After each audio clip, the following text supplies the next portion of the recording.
Hey guys, welcome to mind brain nexus. இன்றைக்கி நம்ம என்ன பார்க்க போகிறோம் அப்படின்னா chapter 2 cell the functional unit of life உடைய செகண்ட் பார்ட் தான் பார்க்க போகிறோம். நம்ம ஃபாலோ பண்ணுற புக் வந்து கைட் அண்ட் ஆல் ஃபிசியாலஜியில் 13th எடிஷன் தான் நம்ம ஃபாலோ பண்ணுறோம். வாங்க வீடியோக்குள்ளே போகலாம். இன்றைக்கி நம்ம ஃபஸ்ட்டு பார்க்க போகிற டாபிக் வந்து integral and peripheral sell membrane proteins தான் கைஸ் நம்ம பார்க்க போகிறோம். ஆக்சுவலாக நான் வந்து உங்களுக்கு இதை ஃபுல்லாக ரீட் பண்ணி விட போகிறது கிடையாது. ஏன்னா இது வந்து ரொம்ப லென்த்தியாக இருக்குது, வீடியோ ரொம்ப லென்த்தியாக போகும், அப்புறம் உங்களுக்கும் போர் அடிச்சிடும். ஸோ இதில் இருக்கிற இம்பார்ட்டண்ட்டான டாபிக்ஸ் முதல் நான் கடன்ட்டு உங்களுக்கு எக்ஸ்பிளைன் பண்ணி முடிச்சுட்டு அடுத்தடுத்த டாபிக்ஸ் நம்ம போகலாம். ஃபஸ்ட் வந்து இதில் என்ன சொல்கிறாங்கன்னா, நம்ம செல் மெம்பரேன் இருக்குது இல்லை கைஸ், அதில் வந்து 2 வகையான ப்ரோட்டீன் இருக்குன்னு சொல்கிறாங்க.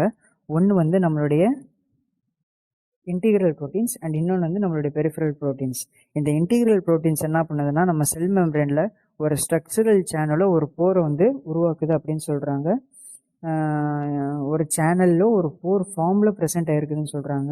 இது நமக்கு எதுக்கு தேவைன்னா, நம்மளுடைய வாட்டர் மாலிக்யூல்ஸோ இல்லை வாட்டர் சால்யூபிள் சப்ஸ்டன்ஸ் இருக்குது இல்லையா, எக்ஸ்பெஷலாக நம்மளுடைய அயான்ஸ், இந்த அயான்ஸ்லாம் நம்மளுடைய இசிஎஃப்லேருந்து ஐசிஎஃப்குள்ளே டிஃப்யூஸ் ஆகிறதுக்காக இது வந்து ரொம்ப இம்பார்ட்டண்ட்டாக இருக்குது, நம்மளுக்கு ஹெல்ப் பண்ணுதுன்னு சொல்கிறாங்க.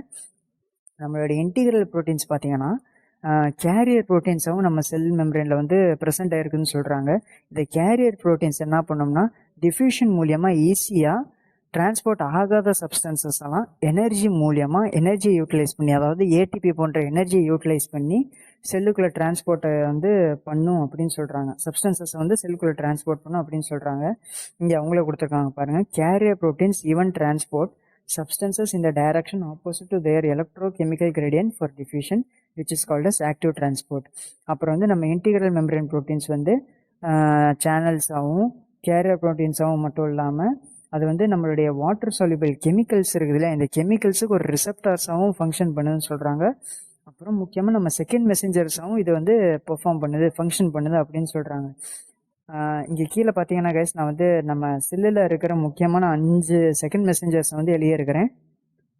இது வந்து கம்பல்சரி கிடையாது நீங்கள் தெரிஞ்சுக்கணும்னு, பட் உங்களுக்கு ஒரு எக்ஸ்ட்ரா நாலேஜ், எக்ஸ்ட்ரா இன்ஃபர்மேஷன் வேணும்னு நீங்கள் வந்து இதை படிச்சுக்கலாம். இருந்தாலும் நான் அவரோட ரீட் அவுட் பண்ணிக்கிறேன், நீங்கள் கவனிங்க.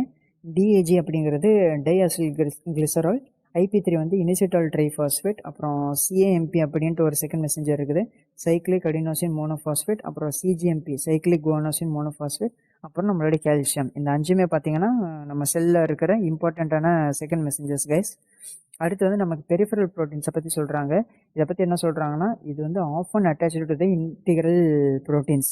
இந்த பெரிஃபரல் ப்ரோட்டீன்ஸ் நீங்கள் எங்கே பார்க்கலாம்னா, இன்டிகிரல் ப்ரோட்டீன்ஸோட அட்டாச் ஆகிட்டு தான் நீங்கள் பார்க்கலாம் அப்படின்னு சொல்லலாம். மோஸ்ட்லி வந்து இது இன்டிகிரல் ப்ரோட்டீன்ஸோட அட்டாச் ஆகிருக்குன்னு சொல்கிறாங்க. அடுத்து இதோடைய ஃபங்க்ஷன் வந்து it entirely functions as enzymes, இது என்சைம்ஸாக தான் இருக்குன்னு சொல்கிறாங்க. அப்புறம் வந்து இது என்ன பண்ணோம்னா, நம்ம சேனல்ஸ் பார்த்தோம்னா இன்டிகிரல் ப்ரோட்டீன்ஸ் வந்து சேனல்ஸாக ப்ரெசென்ட் ஆகிருக்குன்னு சொல்லி, அந்த சேனல்ஸ் மூலிமா டிரான்ஸ்போர்ட் ஆகிற சப்ஸ்டன்சஸ் எல்லாம் கண்ட்ரோல் பண்ணுற வேலையை நம்ம பெரிஃபரல் ப்ரோட்டீன்ஸ் பார்க்குதுன்னு சொல்கிறாங்க. அடுத்து இந்த பிக்சரில் பாருங்கள், இந்த பெருசாக இருக்குது இல்லையா, ஆக்சுவலாக இன்டிகிரல் ப்ரோட்டீன்ஸ் அப்படிங்கிறது இன்னும் புரிகிற மாதிரி சொன்னால், நம்ம செல் மெம்பரேனில் ஊடுருவி போகிற ப்ரோட்டீன்ஸ், ஒரு சேனலை வந்து ஃபார்ம் பண்ணுற ப்ரோட்டீன்ஸ் தான் நம்ம இன்டிகிரல் ப்ரோட்டீன்ஸ்னு சொல்லுவோம். அப்புறம் பெரிஃபரல் ப்ரோட்டீன்ஸ் பார்த்தீங்கன்னா இங்கே சின்னதாக தெரியுதா, இன்டிகிரல் ப்ரோட்டீன்ஸோட அட்டாச் ஆகிருக்குது கீழே, இதுதான் வந்து நம்மளுடைய பெரிஃபரல் ப்ரோட்டீன்ஸ் இங்கே கொடுத்துருக்காங்க பாருங்கள், integral proteins and peripheral proteins. Okay guys, அடுத்து போகலாம். ஓகே கைஸ், அடுத்து வந்து இப்போ நம்ம மெம்பரேன் கார்போஹைட்ரேட்ஸை பற்றி பார்ப்போம்.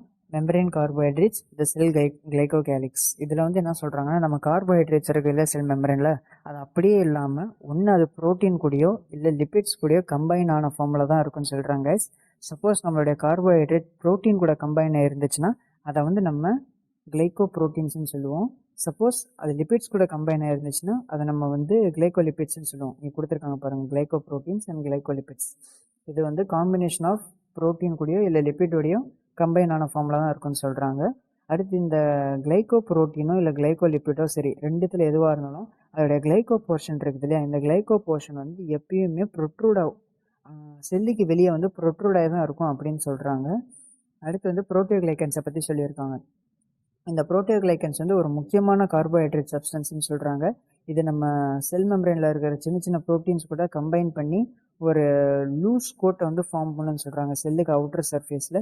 இந்த லூஸ் கோட்டு தான் கிளைகோகேலிக்ஸ் அப்படின்னு சொல்கிறோம். அப்புறம் வந்து கார்போஹைட்ரேட் மொயட்டிஸோடைய இம்பார்ட்டன்ட் ஃபங்க்ஷன்ஸை பற்றி சொல்லியிருக்கிறாங்க. ஃபஸ்ட்டு ஃபங்க்ஷன் என்ன சொல்கிறாங்கன்னா, இது ஓவரால் செல்லுக்கு ஒரு நெகட்டிவ் சார்ஜை கொடுக்கறனால நெகட்டிவ் சார்ஜை கொடுக்குதுன்னு சொல்கிறாங்க. அப்படி கொடுக்கறதுனால மற்ற நெகட்டிவ்லி சார்ஜ் ஆப்ஜெக்ட்ஸ் வந்து நம்ம செல்கிட்ட இருந்து ரிப்பல் ஆகி போகுது அப்படின்னு சொல்கிறாங்க. அடுத்து நம்ம கிளைகோ கேலிக்ஸை பற்றி சொல்லியிருக்கிறாங்க. கிளைகோ கேலிக்ஸ் என்ன பண்ணோம்னா, ஒரு செல்லில் இருக்கிற இந்த க்ரீன் கலர் தான் கிளைகோ கேலிக்ஸ்னு வச்சுக்கோங்க. இந்த கிளைகோ கேலிக்ஸ் வந்து இன்னொரு செல்லு கூட அட்டாச் ஆகிறதுக்கு, இன்னொரு செல்லுக்கும், எல்லா செல்லுக்கும் கிளைகோ கேலிக்ஸ் இருக்கும். ஸோ இதோடைய கிளைகோ கேலிக்ஸ் வந்து இன்னொரு செல்லுடைய கிளைகோ கேலிக்ஸ் கூட அட்டாச் ஆகிருக்கனால 2 செல்லை அட்டாச் ஆகி வைக்கிறதுக்கு ஹெல்ப்ஃபுல்லாக இருக்குது அப்படின்னு சொல்கிறாங்க. அடுத்து வந்து many of the carbohydrates act as receptor substances for binding hormones. Hormone bind ஆகிறதுக்காக ஒரு ரிசெப்டார் சப்ஸ்டன்ஸாகவும் நம்மளுடைய கார்போஹைட்ரேட்ஸ் ஆக்ட் பண்ணுது அப்படின்னு சொல்கிறாங்க. அடுத்து வந்து கார்போஹைட்ரேட் மொய்டிஸ் வந்து இம்யூன் ரியாக்ஷன்ஸ்லேயும் ஹெல்ப்ஃபுல்லாக இருக்குன்னு சொல்கிறாங்க கைஸ். அவ்வளோதான். அடுத்து வந்து இப்போ நம்ம சைட்டோபிளாசம் அப்புறம் அதில் இருக்கிற ஆர்கனல்ஸை பற்றி பார்ப்போம். சைட்டோபிளாசம்னா ஒன்றும் இல்லை கைஸ். சைட்டோபிளாசம் அப்படிங்கிறது இங்கே கொடுத்துருக்காங்க பாருங்கள். ஜெல்லி லைக் ஃப்ளூயிட், நம்ம செல்லுக்குள்ளே இருக்கிற ஜெல்லி லைக் ஃப்ளூயிட் போர்ஷனை தான் நம்ம சைட்டோபிளாசம் அப்படின்னு சொல்லுவோம். அப்புறம் இந்த ஆர்கனல்ஸ்லாம் டிஸ்போஸ் ஆகிருக்குது இல்லையா நம்ம செல்லுக்குள்ளே, அது மிதக்கிற அந்த ஃப்ளூயிடுக்கு பேர் தான் சைட்டோசோல் அப்படின்னு சொல்லுவோம். ஓகேங்களா கைஸ்? அடுத்து வந்து நம்ம செல் ஆர்கனல்ஸை பற்றி பார்ப்போம். நம்ம ஃபஸ்ட்டு பார்க்க போகிற செல் ஆர்கனல் வந்து எண்டோபிளாஸ்மிக் ரெட்டிகுலம். இந்த எண்டோபிளாஸ்மிக் ரெட்டிகுலம் வந்து network of tubular and flat vesicular ஸ்ட்ரக்சர்ஸ்ன்னு சொல்கிறாங்க. இது வந்து டியூப்ஸ் மாதிரி இருக்கிறனால, இங்கே தெரியுதா, நல்லா டிபியூலராக இருக்கிறனால இதை டிபியூலர் ஸ்ட்ரக்சர்லேயும், இது வந்து வெசிகல்ஸை ஃபார்ம் பண்ணுறனால வெசிகுலர் ஸ்ட்ரக்சர் அப்படின்னு சொல்கிறாங்க. ஃப்ளாட் வெசிகல்ஸாக இருக்குது, இங்கே பாருங்கள் ஃப்ளாட்டாக இருக்குது. ஃப்ளாட் வெசிகல்ஸை ஃபார்ம் பண்ணுறனால flat vesicular and tubular structure அப்படின்னு சொல்லுவோம். அப்புறம் இதோட ஃபங்க்ஷன் என்னென்னா, helps process molecules made by the cell and transports them to their specific location. Okay, இது வந்து என்ன பண்ணோம்னா, நம்மளுடைய செல்லு ப்ரொடியூஸ் பண்ணுற பல மாலிக்யூல்ஸ் இருக்குது இல்லையா, அந்த மாலிக்யூல்ஸ் எல்லாம் ப்ராசஸ் பண்ணி அது போய் சேர வேண்டிய இடத்துக்கு அதை டிரான்ஸ்போர்ட் பண்ணுற வேலையை தான் நம்ம எண்டோபிளாஸ்மிக் ரெட்டிகுலம் பார்க்குதுன்னு சொல்கிறாங்க. அப்புறம் நம்ம எண்டோபிளாஸ்மிக் ரெட்டிகுலமுடைய வால் இருக்குது இல்லையா, அது வந்து லிப்பிட் பைலேயர் மெம்பரேனால ஃபார்ம் இருக்குது.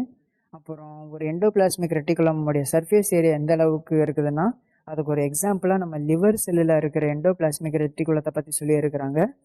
நம்ம லிவர் செல்லுக்குள்ளே இருக்கிற எண்டோபிளாஸ்மிக் ரெட்டிகுலம் எந்த அளவுக்கு பெருசாக இருக்குன்னா, நம்ம லிவர் செல்லுடைய செல் மெம்பரின் இருக்குது இல்லையா, அந்த செல் மெம்பரினுடைய ஏரியாவை 30 to 40 டைம்ஸ் பெருசாக நம்ம ஆக்கணும்னா எந்த அளவுக்கு பெருசாக இருக்குமோ அந்த அளவுக்கு தான் ஒரு லிவர் செல்லுக்குள்ளே இருக்கிற எண்டோபிளாஸ்மிக் ரெட்டிகுலத்துடைய ஏரியா பெருசாக இருக்குன்னு சொல்கிறாங்க. அடுத்த பாயிண்ட் வந்து the space inside the tubules and vesicles is filled with endoplasmic matrix அப்படின்னு சொல்கிறாங்க. இந்த ஸ்பேஸ் இருக்குது இல்லையா, உள்ள இந்த ஸ்பேஸ்லாம் தெரியுதுல, இந்த ஸ்பேஸுக்குள்ளே வந்து நம்ம எண்டோபிளாஸ்மிக் மேட்ரிக்ஸ் இருக்குதுன்னு சொல்கிறாங்க. எண்டோபிளாஸ்மிக் ரெட்டிகுலமுடைய எண்டோபிளாஸ்மிக் மேட்ரிக்ஸ் இருக்குதுன்னு சொல்கிறாங்க. அப்புறம் வந்து electron micrograph shows that the space inside the endoplasmic reticulum is connected with the space between the 2 membrane surfaces of nuclear membrane. Okay, இந்த பாயிண்டில் அவங்க நமக்கு என்ன சொல்ல வர்றாங்கன்னா, அதாவது நம்மளுடைய எண்டோபிளாஸ்மிக் ரெட்டிகுலம் இருக்கு இல்லையா, இந்த எண்டோபிளாஸ்மிக் ரெட்டிகுலம்குள்ளே இந்த ஸ்பேஸ் இருக்குது இல்லையா, ஒரே நிமிஷம் ரொம்ப திக்காக இருக்குது. இந்த ஸ்பேஸை தான் நம்ம, இந்த ஸ்பேஸ் இருக்குல்ல எம்டி ஸ்பேஸ் ஃபுல்லாக, இதுதான் நம்ம இயர் லியூமன் அப்படின்னு சொல்லுவோம். அப்புறம் இதுதான் வந்து நம்மளுடைய நியூக்ளியஸ். ஓகேங்களா, இந்த ரவுண்டாக நம்ம வரைஞ்சது தான் நியூக்ளியஸ். நான் எல்லாமே பார்ட் மார்க் பண்ணியிருக்கேன், அதை பார்த்துக்கோங்க. இந்த நியூக்ளியஸை சுற்றி இருக்கிற மெம்பரேனுக்கு பேர் தான் நியூக்ளியர் மெம்பரேன்.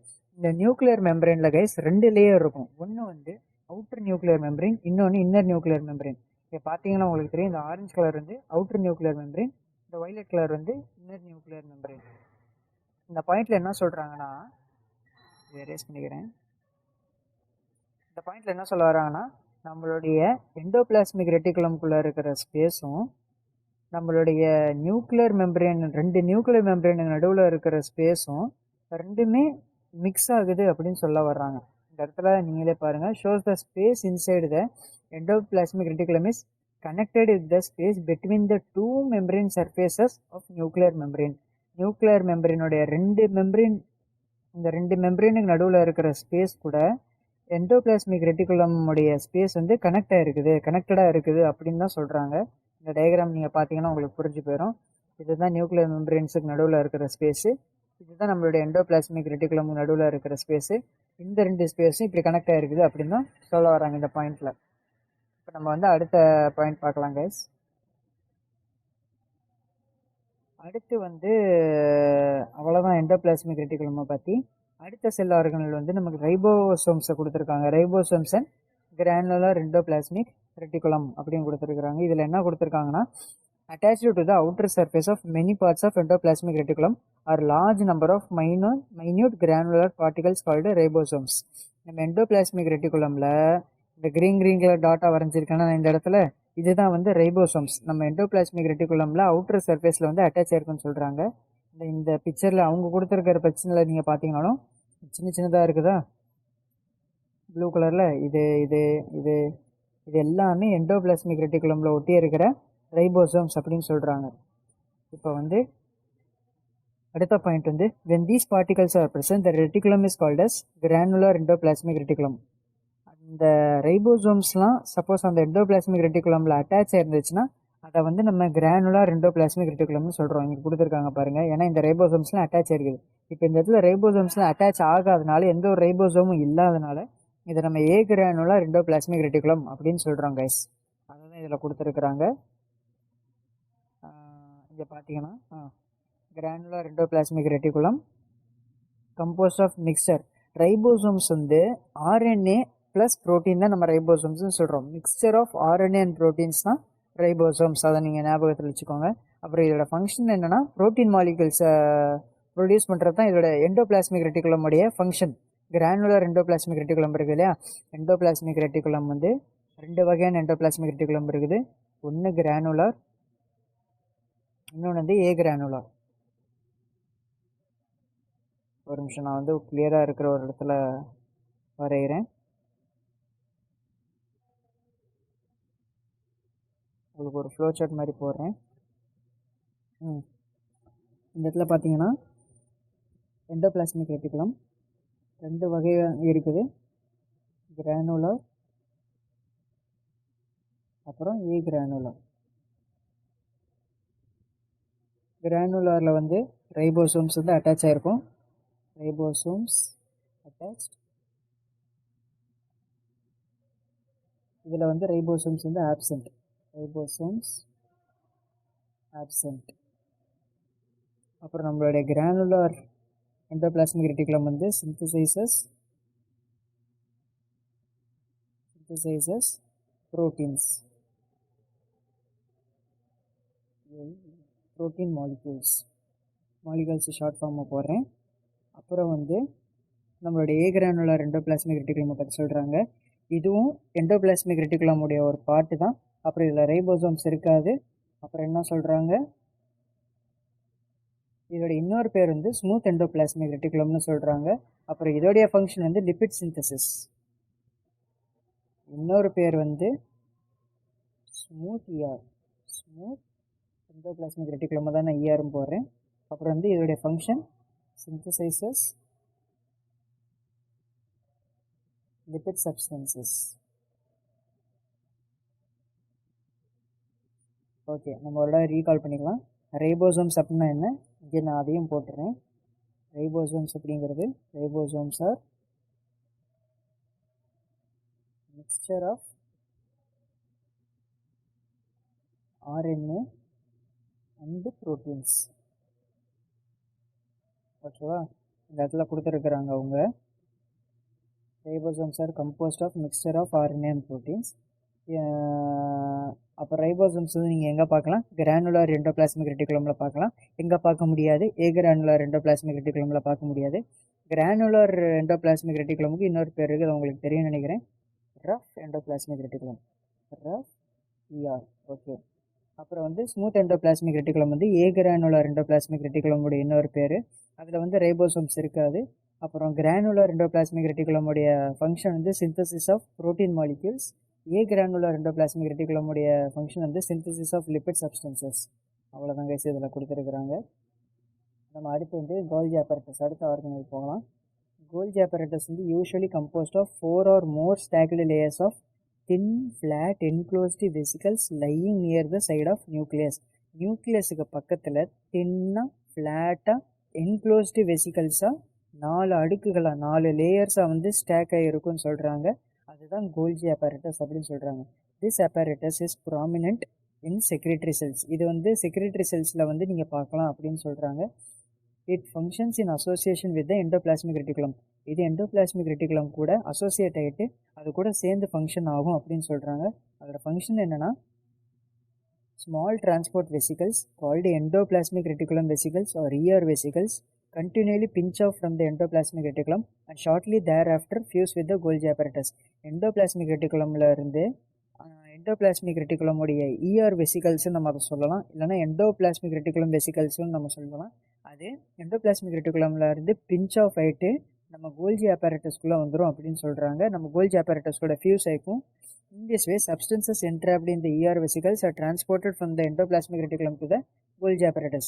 ER vesicles குள்ள தான் எண்டோபிளாஸ்மிக் ரெட்டிகுலம் உடைய ஃபங்க்ஷன் என்ன கேஸ் பார்த்தோம். நம்ம செல்லு வந்து ப்ரொடியூஸ் பண்ணுற ப்ராடக்ட்ஸை அதை பேக் பண்ணி அதை வந்து ப்ராசஸ் பண்ணி அது வந்து ஸ்பெசிஃபிக்கான இடத்துக்கு அனுப்புகிற வேலை தான் எண்டோபிளாஸ்மிக் ரெட்டிகுலம் பார்த்தோம். அந்த சப்ஸ்டன்சஸை வந்து ER வெசிகல்ஸ்குள்ளே தான் பேக் பண்ணி வச்சுருக்குது. அந்த வெசிகல்ஸ் வந்து கோல்ஜி apparatusக்குள்ளே வந்துடுது. அப்புறம் என்ன ஆகுதுன்னா, the transporter substances are then processed in Golgi apparatus to form lysosomes. இந்த சப்ஸ்டன்சஸ் வந்து கோல்ஜி apparatusக்குள்ளே வந்து ஃபர்தராக ப்ராசஸ் ஆகுது. கோல்ஜி apparatus தான் லைசோசோம்ஸை ப்ரொடியூஸ் பண்ணுதுங்கிறது ரொம்ப இம்பார்ட்டண்ட்டான பாயிண்ட்டு. இந்த வெசிகல்ஸ்குள்ளே இருக்கிற சப்ஸ்டன்சஸை நம்ம கோல்ஜி apparatus லைசோசோம்ஸாக மாற்றுது அப்படின்னு சொல்கிறாங்க. Secretory vesicles and other cytoplasmic component. லைசோசோம்ஸாக மட்டும் இல்லாமல் செக்ரேட்டரி வெசிகல்ஸாகவும் மாற்றுது, அப்புறம் பல சைட்டோபிளாஸ்மிக் காம்போனன்ட்ஸாக மாற்றுதுன்னு சொல்கிறாங்க. அடுத்து வந்து லைசோசோம்ஸ். இப்போ நம்ம மேலே கோல்ஜி apparatus ப்ரொடியூஸ் பண்ணுற லைசோசோம்ஸை பற்றி தான் இப்போ நம்ம பார்க்க போகிறோம். Vesicular organelles that formed by breaking off from the Golgi apparatus. இது வந்து வெசிகுலர் ஆர்கனல்ஸ்ன்னு சொல்கிறாங்க. இது கோல்ஜி apparatusலேருந்து பிரேக் ஆஃப் ஆகிட்டு ஃபார்ம் ஆகுது அப்படின்னு சொல்கிறாங்க. இது என்ன பண்ணும்னா, ப்ரொவைட் இன்ட்ராசெல்லுலர் டைஜஸ்டிவ் சிஸ்டம். செல்லுக்குள்ளே இருக்கிற டைஜஸ்டிவ் சிஸ்டம், செல்லுக்குள்ளே வந்து ஒரு டைஜஸ்டிவ் சிஸ்டமை ப்ரொவைட் பண்ணுது அப்படின்னு சொல்கிறாங்க. இதோட ஃபங்க்ஷன்ஸ் என்னன்னு பார்ப்போம்.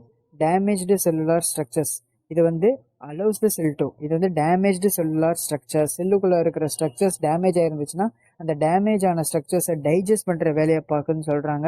அப்புறம் செல்லுக்குள்ளே இருக்கிற ஃபுட் பார்ட்டிகல்ஸ், இன்ஜெஸ்ட் ஆகாத ஃபுட் பார்ட்டிகல்ஸை டைஜஸ்ட் பண்ணுது.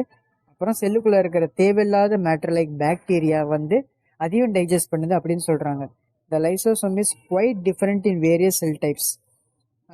அப்புறம் வந்து அதோடைய டயமீட்டர் வந்து கொடுத்துருக்குறாங்க நமக்கு. யூஸ்வலி லைசோசோம்ஸோடைய டயமீட்டர் 250 to 750 நானோமீட்டர்ஸ் அளவுக்கு இருக்குன்னு சொல்கிறாங்க. இது ரொம்ப முக்கியமான பாயிண்ட். லைசோசோம்ஸோடைய டயமீட்டர் 250 to 750 நானோமீட்டர் சைஸில் இருக்குன்னு சொல்கிறாங்க. அடுத்து வந்து இந்த லைசோசோம்ஸ்குள்ளே என்ன இருக்கும்னா, நம்பர் ஆஃப் ஸ்மால் கிரானியூல்ஸ் இருக்குன்னு சொல்கிறாங்க. அந்த கிரானியூல்ஸோடைய டயமீட்டர் வந்து 5 to 8 நானோமீட்டர்ஸ் அப்படின்னு சொல்லியிருக்கிறாங்க. இந்த சைஸில் இருக்குன்னு சொல்கிறாங்க. Which are protein aggregates of as many 40 different hydrolase enzymes. 40 வகையான ஹைட்ரோலேஸ் என்சைம்ஸோடைய ப்ரோட்டீன் அக்ரிகேட்ஸ் தான் இந்த சின்ன கிரானியூல்ஸ் அப்படின்னு சொல்கிறாங்க. அடுத்து வந்து இந்த ஹைட்ரோலைட்டிக் என்சைம்ஸ் என்ன பண்ணும் அப்படிங்கிறத எக்ஸ்பிளைன் பண்ணியிருக்காங்க.